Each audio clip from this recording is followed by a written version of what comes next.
మండలం దోనకొండ గ్రామంలో అంగన్వాడీ టీచర్ ఆవుల మంజుల, హెల్పర్ వెంకటలక్ష్మి అంగన్వాడీ సెంటర్ పనిచేస్తున్న సమయంలో మహిళలమైన మమ్ములను వేధింపులకు గురిచేస్తున్న వ్యక్తిపై దంతలపల్లి పోలీస్ స్టేషన్ లో ఫిర్యాదు చేయగా దంతలపల్లి ఎస్ఐ రవికుమార్ మహిళలని కూడా చూడకుండా దుర్భాషలాడుతూ నిలబెట్టి అవమానపరుస్తూ పోలీస్ స్టేషన్ ఆయన చాంబర్ మమ్మల్ని మా భర్తలని నానా బూతులు తిట్టి అవమానపరిచి విషయంపై సంబంధిత జిల్లా ఎస్పీ కార్యాలయానికి చరవాణి ద్వారా ఫిర్యాదు చేయడం అనంతరం తొర్రూరు సర్కిల్ ఇన్స్పెక్టర్ గణేష్ కు పిటిషన్ ఇవ్వడం జరిగిందన్నారు.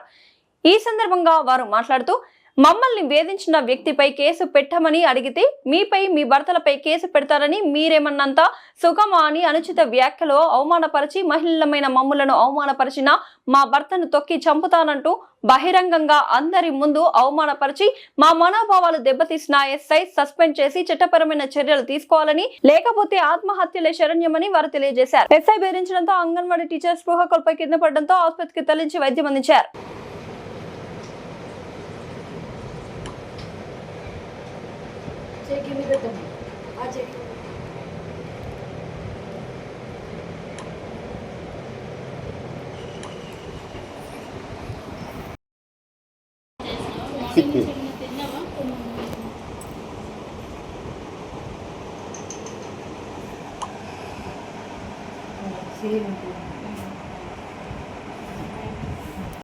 లక్ష్మి, మహబూబాబాద్ జిల్లా దంతలపల్లి మండలం వేములపల్లి గ్రామం.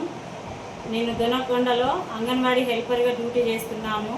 గత 3 సంవత్సరాలుగా బోయి నరేష్ అనే అబ్బాయి దొనకొండ గ్రామానికి చెందిన వ్యక్తి మమ్మల్ని మానసికంగా బాగా టార్చర్ చేస్తున్నాడు. మా మనోభావాలు దెబ్బతినే విధంగా అంగన్వాడీ సెంటర్లో నేను మా టీచరు ఒంటరిగా ఉన్న సమయంలో వచ్చి మా పర్సనల్ వీడియోస్ తీయడము, వాష్రూమ్స్ పోయినప్పుడు వీడియోస్ తీయడము, డ్రెస్ చేంజ్ చేసుకుంటుంటే వీడియోస్ తీయడం జరిగింది. ఇట్లా జరుగుతుందని చెప్పేసి మేము ఎస్ఐ గారికి 1వ తారీఖు రోజు శనివారం రోజు మేము పిటిషన్ రాసి ఇవ్వడం జరిగింది. నిన్న మొన్న 2-3 డేస్ నుంచి మమ్మల్ని పోలీస్ స్టేషన్ చుట్టూ తిప్పి మీకు సరైన న్యాయం చేస్తా అని చెప్పి పిఎస్లో మొన్న శనివారం రోజు 1వ తారీఖు పిటిషన్ ఇచ్చినాము.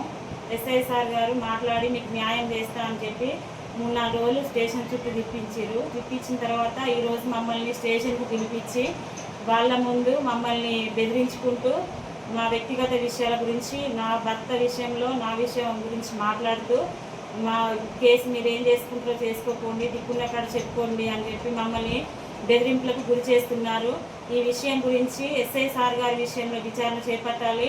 మరియు మేము పిటిషన్ ఇచ్చినటువంటి వ్యక్తి బోయి నరేష్ మీద చట్టపరమైన చర్య తీసుకోవాలని కోరుకుంటున్నాము.